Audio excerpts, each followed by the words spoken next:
War. War never changes. You some kind of war junkie? Gentlemen, you can't fight in here. This is the war room. Welcome to the War 102 podcast, where we explore the doctrine, theory, philosophy, and history of warfare. I'm your guide, Paul Darling, and I want to share what I learned in nearly 30 years in uniform. So let's get to learning about the most influential activity in human history, war. Welcome to episode 97, Maurice of Nassau. We speak not of the Pompadour of Love, whatever the hell that means, but we do speak of he who is called Maurice, and specifically of Nassau. Anybody whom, as trainees, both Gustavus and Turenne deserves a bit more than a passing mention. And with that, let's dive in. Maurice of Nassau, later known as Maurice, Prince of Orange, was born on November 14, 1567 in Dillenburg, Nassau, within the Holy Roman Empire. He was the second son of William the Silent, the prominent leader of the Dutch revolt against Spanish rule, and Anna of Saxony. His early life was shaped by the ongoing conflict of the 80 Years' War, which began in 1568, as the Dutch provinces sought independence from the Habsburg monarchy under Philip II of Spain. William's assassination in 1584 thrust Maurice into a position of responsibility at the age of 17. In 1585, he was appointed Stadtholder of Holland and Zeeland, the core provinces of the emerging Dutch Republic. By 1590, he had become Captain General of the Dutch States Army and Admiral of the Union, roles that allowed him to direct military operations against the Spanish forces. Maurice's military career spanned from the late 1580s until his death in 1625, during which he transformed the Dutch struggle from a fragmented rebellion into a structured campaign. His contributions were primarily in the realms of army reform, tactical innovation, and strategic planning. Is that all? Which collectively enabled the Dutch Republic to secure its borders and achieve a degree of autonomy. Unlike his predecessors, who relied on ad hoc militias and mercenary bands, Maurice emphasized professionalism, discipline, and scientific approaches to warfare. His methods drew from classical texts, contemporary engineering, and practical experimentation, making him as a key figure in the early modern military revolution. In the initial phase of his career, Maurice operated under the shadow of his father's legacy and the political guidance of Johan van Oldenbarnevelt, the Grand Pensionary of Holland, who handled diplomatic and financial affairs. The Dutch revolt had reached a critical juncture by the mid-1580s. The Spanish Army of Flanders, commanded by skilled generals like Alexander Farnese, Duke of Parma, had reconquered much of the southern Netherlands, including Antwerp, in 1585. The northern provinces, united under the Union of Utrecht in 1579, faced existential threats from Spanish sieges and incursions. Maurice's first significant military experience came in defensive operations. In 1586, he participated in the relief of Grave, though the town fell to Parma. These early engagements exposed the weaknesses of the Dutch forces: irregular pay leading to mutinies, inconsistent training, and reliance on foreign mercenaries without standardized equipment. Maurice recognized that the Dutch could not match Spain's numerical superiority or veteran troops through conventional means. Instead, he focused on leveraging the Republic's geographical advantages, rivers, marshes, and fortifications, while building a more efficient army. By 1588, the defeat of the Spanish Armada shifted momentum slightly in favor of the Dutch, as Spain's resources were diverted. Maurice began to exert control over military matters and collaborated closely with his cousin, William Louis, Count of Nassau-Dillenburg, Stadtholder of Friesland. Together, they studied military history, including works by ancient authors, as well as contemporary treatises on ballistics and fortification. This intellectual foundation informed Maurice's reforms, which he implemented gradually from 1590 onwards. Maurice's most enduring contribution was the reorganization of the Dutch States Army, which he transformed from a semi-feudal militia into a professional standing force. Prior to his interventions, Dutch troops were often disbanded at the end of campaigning seasons, leading to loss of cohesion and skills. Maurice advocated for permanent units, ensuring soldiers remained enlisted year-round. This required securing consistent funding from the States General, the Federal Assembly of the provinces, which he achieved through Oldenbarnevelt's political maneuvering. A central element of his reforms was the emphasis on drill and discipline. Maurice viewed training not merely as a means to maintain fitness, but as the core of tactical effectiveness. He introduced a systematic drill manual, illustrated by Jacob de Gane in 1607, which outlined 43 steps for loading and firing muskets. This manual standardized procedures across the Army, reducing errors in battle and allowing for coordinated actions. Officers were required to lead drills personally, fostering a culture of accountability and expertise. To enforce discipline, Maurice implemented strict regulations against looting, desertion, and insubordination, backed by regular pay and improved logistics. The army structure was also overhauled. Maurice reduced battalion sizes from around 800 to up to 1,000 men to 580, organized into smaller companies of about 100 soldiers. This allowed for greater maneuverability and control on the battlefield. Infantry formation shifted from deep squares, typical of the Spanish tercios, to shallower, linear arrangements of 10 ranks. This change maximized firepower from muskets and arquebuses while maintaining protection from pikes. Maurice standardized weapons, ensuring uniformity in calibers and equipment, which simplified supply chains. Engineering and siege warfare were integral to his reforms. Influenced by mathematician Simon Stevin, Maurice incorporated scientific principles into fortification design and siege operations. He established military academies, such as the one in Siegen in 1617, to train engineers and officers in mathematics, astronomy, and ballistics. The army included dedicated engineer corps for constructing fieldworks, mines, and countermines. These reforms addressed the prevalence of siege warfare in the Low Countries, where open field battles were rare due to the terrain. Logistically, Maurice improved supply systems by establishing depots and using rivers for transportation. He minimized reliance on foraging, which often alienated local populations, and ensured troops were provisioned adequately to maintain morale.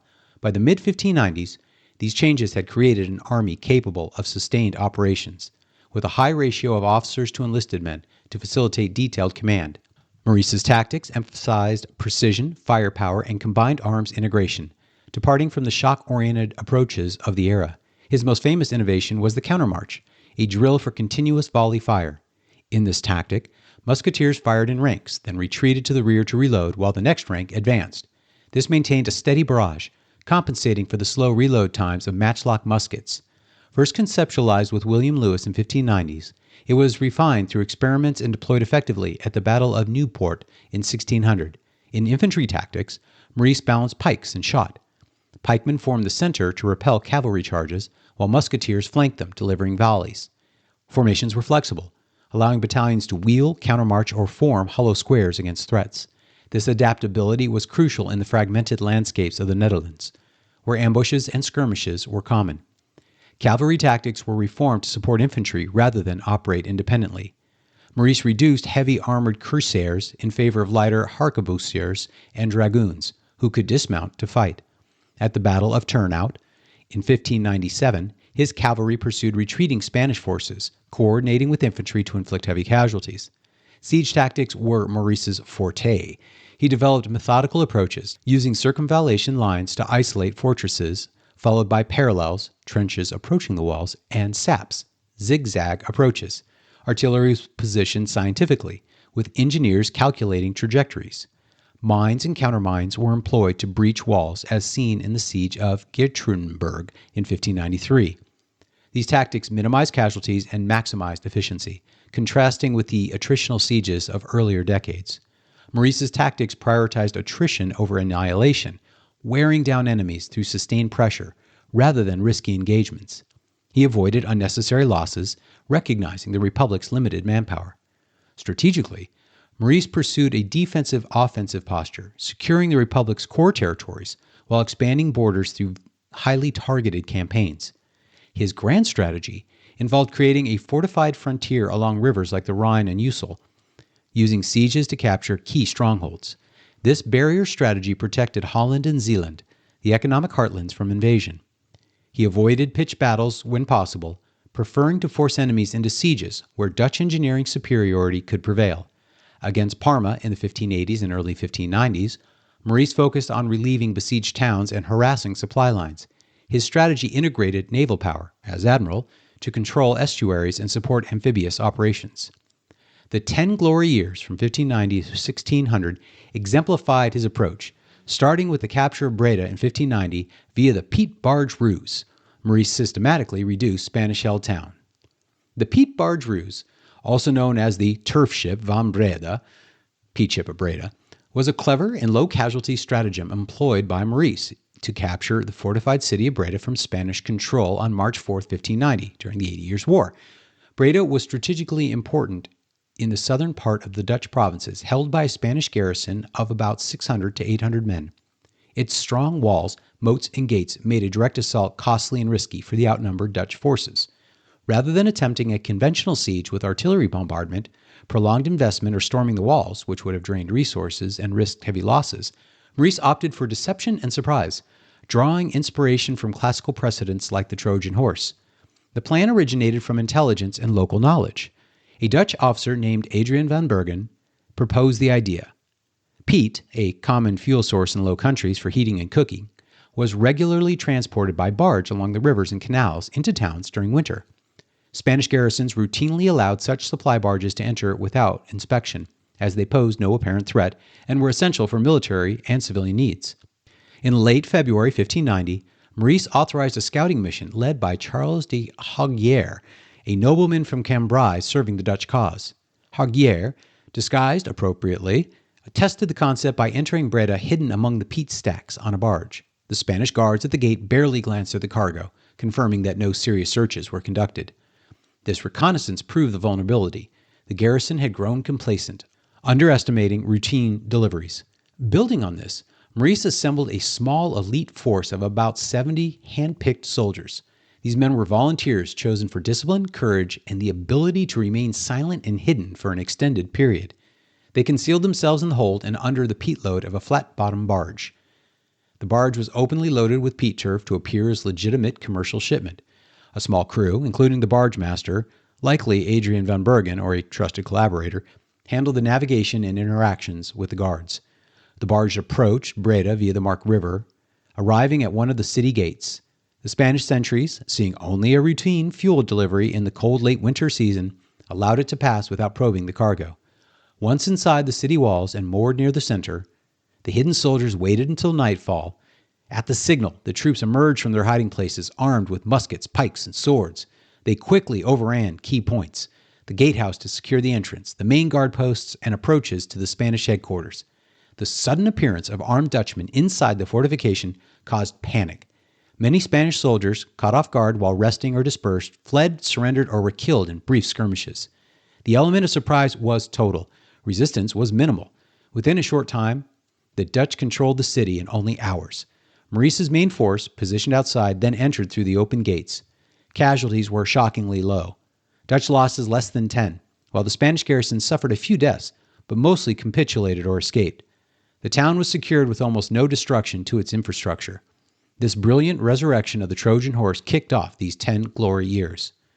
This campaign aimed at consolidating the northern provinces, expelling Spanish garrisons, and securing trade routes. In broader terms, Maurice's strategy aligned with the Republic's federal structure. He coordinated with provincial states for funding and troops, balancing military needs with political constraints. During the 12 years' truce, he maintained army readiness, using the peace to refine doctrines. The campaign of 1590 began with the Siege of Breda.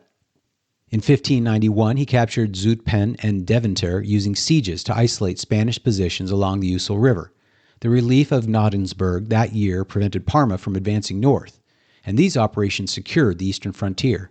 1592 campaign targeted Steenwijk and Coevorden in the northeast. Steenwijk fell after a prolonged siege involving heavy bombardment, showcasing Maurice's artillery tactics. Coeverden's capture completed the isolation of Groningen. Geertruidenberg in 1593 was perhaps a model siege. Maurice constructed extensive circumvallation lines, repelling all relief attempts and breaching the walls with mines. Groningen's fall in 1594 integrated the northern provinces fully into the Republic.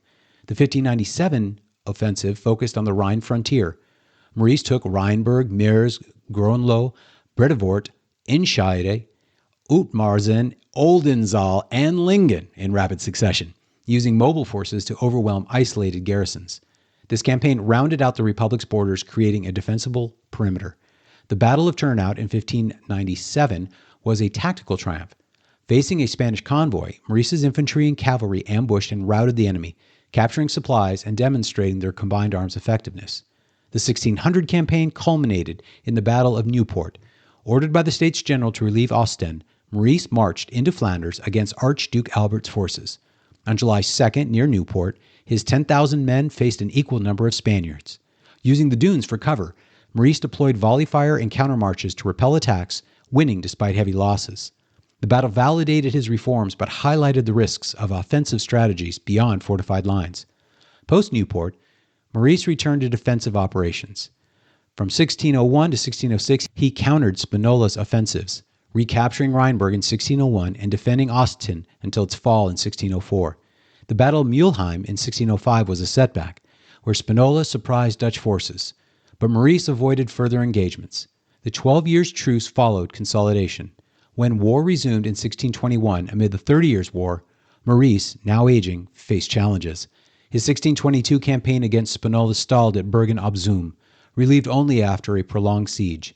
In 1624, he failed to relieve Breda, besieged by Spinola, marking a strategic low point. Maurice's involvement in the Bohemian Revolt extended his strategy internationally.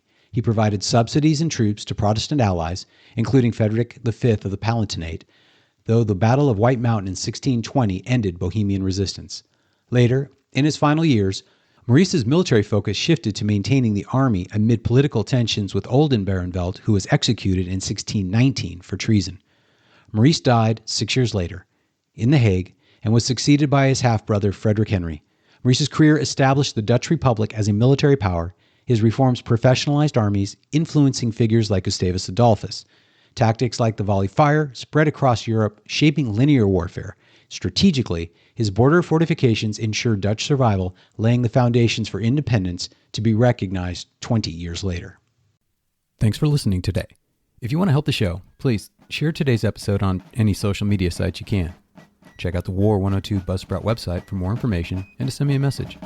And, of course, my thanks to the subscribers who help keep the show going. Hope you all join me next week.